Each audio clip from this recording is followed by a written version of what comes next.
ang nihari karon sa kalibutan sa mga tao mauni ang gitawag og business oriented or business mindset people.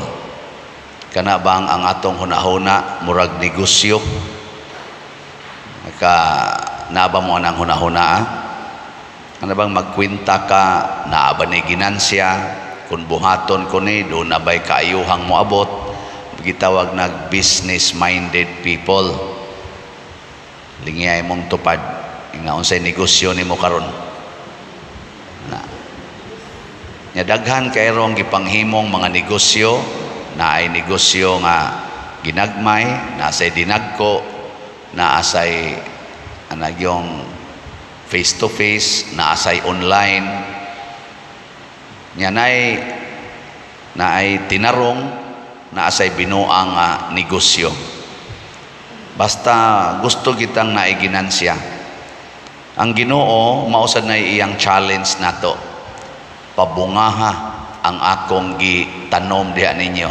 Investment sa Ginoo ba? Gi-invest ang Ginoo nato nya kinahanglan nga mobunga. Nya unsa may iyang gi-invest nato? Ang iyang mga pulong, labi na gyud ang iyang mga sugo, kaning 10 commandments nga gihisgutan sa atong unang pagbasa. Kumusta man ang 10 commandments diha sa inyong kinabuhi? Mabungahon ba o namatay? Kinsa ninyo ang nakasag-o pa sa 10 commandments? Taas ang kamot. In proper order. Tanawa, di ba? Wa kayo iniisa. Kana kay wa kasag-o, pasabot, wa gid na magpabunga sa 10 commandments. Ni ana diri sa atong book of sa atong unang pagbasa, Exodus chapter 20.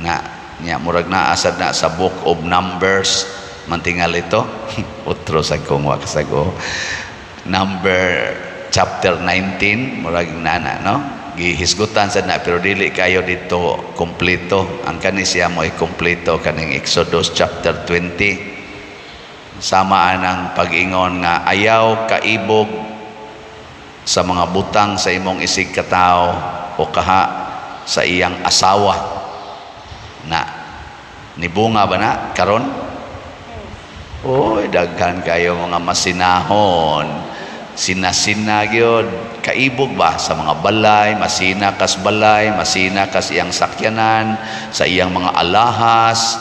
Nya naagi magsinahay, maibog ka sa iyang asawa, urbana. Mo nang uso kay narong kinabitay, online nga kinabitay, na asay aktual, magsugod sa online, nya moabot dayon sa aktual nga kinabitay. Hastang mga asawa karon 40 na sang kusugang mga bit tungod anang online kanabang kuan ba kanang social media. Sa tinud anay migrabe giron ang mga asawa, labi na mga asawa nga naa ra gyud balay, kamo mga bana ay gimug kumpiyansa kana mga asawang naras balay, daghan kay na sila gikabit sa diha sa online. Ang mga buangon ba wa ba kanabang nabilong atong tulo ka klases yuta nga gihisgutan, katong agianan, batuon og sampinitan, maunay dili makapabunga sa pulong sa Ginoo. Unsa may mobunga diha nila? Ang pulong sa demonyo. Kanang mga pulong sa garbo, pulong sa kabalaka, kahadlok, attachment sa mga butang o kahilayan sa kalibutan. Naa atong tulo ka yuta. Nya ang maayong yuta matud pa ni Kristo kadtong mga tawo nga naminaw unya nakasabot nya gitranslate sa ilang kinabuhi, mobunga ba? Kana bang kamaotang motudlo sa 10 commandments, kamaotang mopuyo og motudlo you shall not commit adultery. Karon rampant kaayo kining premarital sex, puyo-puyo, same sex, basta sex. Apil mga may ana usahay. Ano man dahi kamura dahi. Kamura dahi kamaong muyawa-yawa, kamaong man sad mi. Kamura di ay i-challenge anang gitawag og divine business. Kami sad challenge pod mi. Kusog kitang mo paginansya sa atong mga kwarta, sa atong mga talents. Pero minus kay tag effort pagpaginansya sa pulong sa Ginoo. Lahi ra ba ning pulong sa Ginoo mga igsoon? Nga naman, kung mauni ang mudaghan din hinato, ato dayong mabatunan ang gitawag og lasting happiness, lasting peace, lasting unity, perfect contentment. Ana, mo na siya mahitabo. Naba mo ron ani, kaning akong gisgutan. Lasting happiness, lasting peace, lasting unity, o perfect contentment. Na mo ana, wa? Na? Gubot kayo ang kalibutan karon. Siging away. Away sa managtiayon, away sa mga managsuon, away sa mga silingan, away sa mga politicians, away sa mga office workers, away sa mga pari, away sa mga madre, away sa mga organizations ni asimbahan. Purting inawayay. Ambot pila ka buka ron ang wa ka mag-away. Kinsa ninyo dinhi ang wa gyud kasuway nga giaway mo tasang kamot? Kanabang wa mo libak ka, wa mo istoryahig bati. Oh, tanawa, pulos gyud mo na kasinati ana. Kinsa ninyo dinhi ang wa gyud mangaway ta sa kamot? Kana di gyud mangaway ba? Di gyud mo tubag, di gyud masuko. Una pulos sa day mo. Stilan, no na siya. So na diha ang challenge. Kanus aman ta mo pabunga sa pulong sa Ginoo kon kamaotang motuman sa sugo sa Ginoo bisan pag kita gipasakitan, bisan pag kita giaway, bisan pag kita gibutang-butangan, ilaron o kaha patyon, kamaog yapuntang mubuhat sa pulong sa Ginoo. Nya si Kristo ra ba kaning 10 commandments, iya na lang ning gitibuok sa sentro niini. Unsa may sentro sa 10 commandments? Higugmaa ang Dios labaw sa tanan, og higugmaa ang imong isig katao samas imong kaugalingon. Katubitang giilad-ilad ta dinhi katong dihay katubang ingon bang patyon ko nya ni resulta hinoon nga nangayo ra day hinabang nya nakahatag pagid ta og pila tay atong nahatag ato murag 7,000 6,000 ba to nga nasudlan ko og ok ang sana ang baba siyang anak niya na ospital ang ok wa mamatay nangitlog na noon dito sa laom. Diha sa toy doktor nga nagkuan niya actually pangilad ra man gito na malandong bay ako inako humani adto mutabang pabata kay dinhi manggos ato do na manggod ta dinhi kanang sistema. Kung naay mangayo nato diha pasuwaton butangag address ana number contact number nya naata dinhi social action team or gitawag na tog SUAC nga kugihan kay na sila ang main kita nga kugihan kay kanila Brad Fang og si Brad Dennis ila mga kauban ila din ang adtoon ila nang susihon mulakaw pag kuna sila kung risko kay tanan kuyaw pag mapakag iro kay ila mang yung susihon dito ila yung tan-awon ba aktual og naas ospital ila ginang bisitahon og naas bukid ila ginang adtoon og naguba bagyong balay inana karon kay na may mangayo nato nga tuas Davao tuas Negros tuas sa hay panang uban maglibog ko nako saon kani so nisuway tag tabang-tabang ato mura man tog ilad tong ilang gibuhat di man gud nato maaktual na karon na mangyapoy magsigig text nako karong bunta atong ning text nako atong 21 pagka 24 sa July hangtod gabi akong gireplyan karong buntag ni text na pud siya iya gyapong anak kanini ang naas ospital o nigawas naman tingay sila ngayo og hinabang nya kay di man nato ma-check ito mas agusan nga melandong ko sa Ginoo Lord sugo nimo gugma mangyod nya mura man sa basig ilaro na sad ko ani, magkuloy kayo ang kwarta simbahan. Ingon siya naman kay mga online parishioners, i-announce lang na niya ang katong taga didto sa lugar sila nalay mo check o kinsa tong mutabang ana. Amo na roy akong nakit-an nga pamaagi. So ako ning ipahibaw ninyo, nangayog tabang nato ang pasyente si RJ Vizcaya Liano.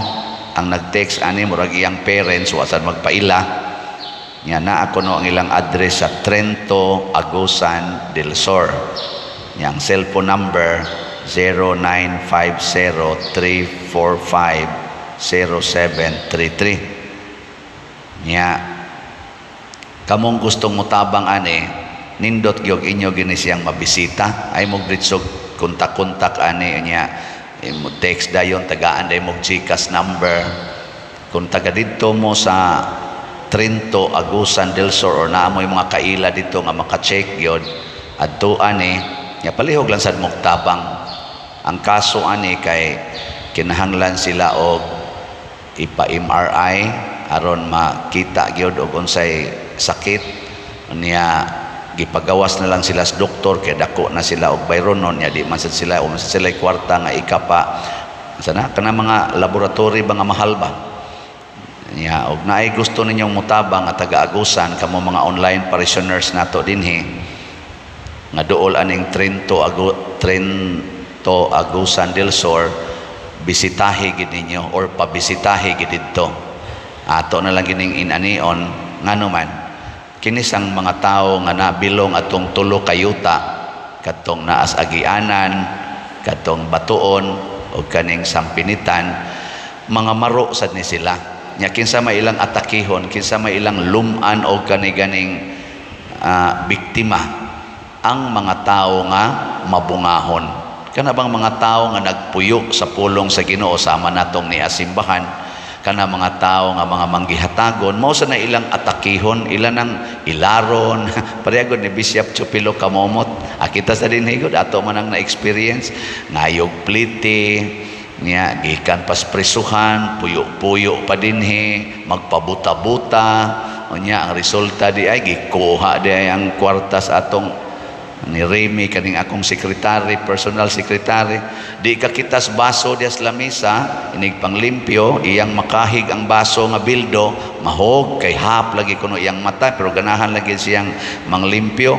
Kato bang si ari diri katong Edwin nga gikan sa tog si PDRC niya, pagdangtag pila ka adlaw ning kalitlag kawagtang dinhi, buta man tato pero kusog man kay ni ikyas o gida ang pitaka ni Remy nga dito gibutang sa bag nga gisod pag dito sa kabinet. Buta kita pas kabinet, kita pas bag, kita pag yun sa pitaka dito sulod. Nadain taong kwartang Remy nga mga pila to 6,000 ba to kapin, 7,000 ba to anang atakihon ta ba mo narong daghang mga scammers. Kanang mga scammers, kanang mga magsigpangilad nato, kanang mga kurap, kanang mga tulisan, mga kawatan, mga terorista, naa na sila nabilong atong tulo ka yuta. Katubang dili mo bunga ang pulong sa Ginoo nya, kinsa may ilang i-terrorize, kinsa may ilang kawatan, kinsa may ilang ikurap. Ang mga tao nga nagpuyo sa kinabuhi nga Dios nun, party corruption sa atong gobyerno o sa simbahan, kinsa may ilang, kinsa mang kwarta ilang kawaton, ang kwarta sa mga magbubuhis, kinsa maning nibayad og buhis, ang mga taong nagsunod sa pulong sa Ginoo. Kinsa maning nangurakot, ang wa mamayad og buhis, di ba? Nya unsa man nato maningkamot sa ta nga mogamit og wisdom, atong siguroon nga inig-share nato sa bahandi dinhi sa simbahan naagi tinuod nga prueba, pero di kita kaapas mailad kita, ato na lang sa ginang i-charge to experience. Pero di kita mo balibad og tabang muna kamong taga dool-dool anang Trento, Agusan, pangitaan ninyong pasyente nga si RJ Vizcaya Liano na manisil number ikuan lang ni tawagi or unsaon ninyo, palihog lag search, pero nindot gyud nga naa gyud gitawag og actual physical nga pagbisita o pag-check, pagpruiba kung tinuod ba ang maong panginahanglan. Iampo nato sa Ginoo nga ingon ani ta ka mabungahon. Nyag magtinabangay na tang tanan niining pagtuman sa sugo sa 10 Commandments nga gisummarize ngadto sa paghigugma sa Dios o paghigugma sa atong isikatawo, adaghan kay tag madawat nga mga grasya. Morning sa atong pagtuman sa daning pagtabang, daghan sang nitabang nato dinhi na malit og slots. Tanawa pila na atong halin karon, niabot na og 36,565 ka slots. Pakpak. 39,435 na lang ka slots ang available og nahibilin. Paspasan tanig palit, labi na gyud mo apil mo aning atong 4-slot challenge kutob karong August 6. Ang ato sang 4-slot challenge as of yesterday niabot na sad og 1,008 ka 4-slot challenge. So pakpak 1,000 raman to akong gipangayo, pero niabot na nasobraan nag 8 ka 4-slot challenge. Basig na pa nimo abot daghan kay layo-layo pa man ang August 6. Duha pa ka semana tingali duol ka semana.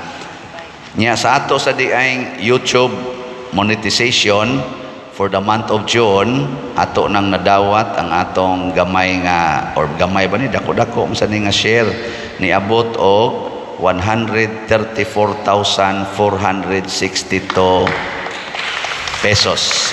Pakpak.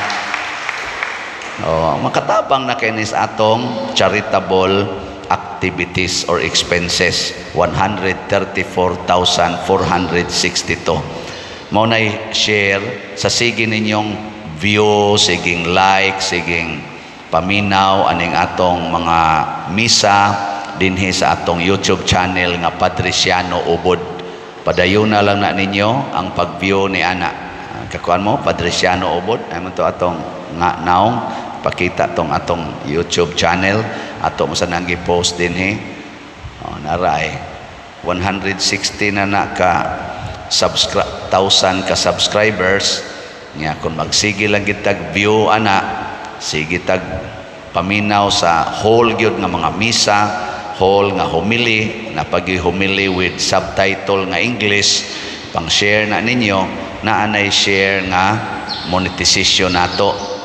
Nya ato sa nang gamiton para sa atong charitable fund. 134,000 sa buwan sa Hunyo is not anymore a small amount and blessing. Daghan na kay ta nagmatabangan. Salamat kayo sa YouTube channel or YouTube nga corporation nga doon na sila ingon ani nga pamaagi sa pag-share. Mo na gitawag na to online business. Pero maka-share sad ta. Kamo wala na mo anay himuon, sige lang mong view, ana, wa na mo'y kuot-kuot sa inyong bulsa. Kada adlaw, sige lang yun mong view, sige mong like, share, subscribe. Maura ginay buhaton, makatabang na mo sa atong simbahan o sa atong katilingban. Ato nang ipasalig dinhi, nga ato nang i-handle with care, with love, obedience to God, and obedience to our authority sa simbahan. Mo nang doon na dyan ko i-announce din kung saan na siya, transparency, para makita ninyo pilay na sulod niya, i-announce po na ako ang tanan na to expenses. Ako lang niyang i-highlight o pilay atong sa monthly na to nga financial report, i-highlight lang niya na nako og pilay ato mga charitable fund o sa project nga mga expenses in summary lang ba para makita po ninyo ang atong gipang hain na to gidapat ang mga bahandi nga inyong gi-share dinhi sa atong simbahan. Mao ni part sa pagtuman sa pulong sa Ginoo. gilingi ay mong tupad nga magsige na tag view sa Padresiano Ubod ha. Ana lang gud view. Pero sa tinud anay, kung magsige mo view diha sa atong YouTube nga channel kanang Padresiano Ubod, mga misa man na nato diha humili. So pulong na as Ginoo ang inyong givyo, makat-on mo, magiyahan og ma-bless gid mo ana. Ngayon niari nato atong niaging adlaw, ingon gid siya, Father, ang akong igsuon nga sobra na mga 20 ka tuig nga nagpuyo-puyo, nahurot ng among tanang convincing power aron magpakasal. Wa gyud nagpakasal. Pero karon Father, nagpakasal kaysa sige niyang paminaw anang imong wali. Nalingaw kay siya, na-convince gyud Father, ang imo gyung wali mo ay nakapahumok siyang kasing-kasing kami nahutdan mis abilidad wa gyud na mo pakasal, karon nakasal na. Oh, pakpakan na to. Lipay kay ko sa iyang gi-text nako, nindota god. Luwas na gito, pwede na to mga matay. Oh. Nya daghan kay ma-bless kanang inyong mga anak, papaminawan na sige sa humili. Di ba mabuutan na, kusog na kay na mutabang ninyo. Kana sa mga ginikanan ng mga yaw-yawan kayo, kamong mga anak, papaminawa rago na ninyo, na mapaminawa rago na ng kuan ni Padresiano. Nawa, di ba muhilom lagi na. Kaya ano man, sudlan man ang Espiritu Santo, mawa nang yawa tungod sa pulong sa Ginoo. Kanang inyong mga silingan nga kusog kay manglibak, butang irago nagtrumpa inyong balay nya i-play ang atong kaning kuan, kaning atong misa kada adlaw, iatubang gid ngadto ang trumpa. Inyong sa nang katungod ana, nawa makabati na hunong lagi nagpanglibak lagi. Nabi tay mga marketplaces. Amot diya ba to sa carbon market o tabuan ba to nga naa ko no dihay tig-play yun nga pakusgan gina niya iyang kuan tangan ginyag speaker nga dako ba magpundok sa kuno hastang mga standby hasta nang naa mga kawatan kana mga snatcher mupundok ingon sa kuno yawa gining pareha mana. Pero magkatawa ba kanindot ana nya ana pagid mo mobyo sa Padresiano ade na sa share dire na spread pa ang word of God, mubunga sa na dito nila, pagkanindota, ato ning buhaton, tibok kalibutan, ato ning buhaton. Ngayon, imbitar na kong patay gahapon, niya dugay na kay miwa magkita, ingon siya, Pader, proud kay kunimo, tibuok kalibutan naman ka, sikat naman kay kas tibuok kalibutan, ako mga relatives, ako mga friends, dito sa Canada, Australia, Amerika, bisag dayan, nakailam sila nimo. Nako, anak gina, basta hapit na ta mga matay. Ingon siya, simbako. Nako, lisod naman gani kaglakaw. Ang nagmisa, mangkog patay. May nalang nang mo pata mamatay, manon, tas tibo kalibutan. Og pinaagi na nining social media nga gigamit nato sa Diyos noon nga paggamit. Manindog ta.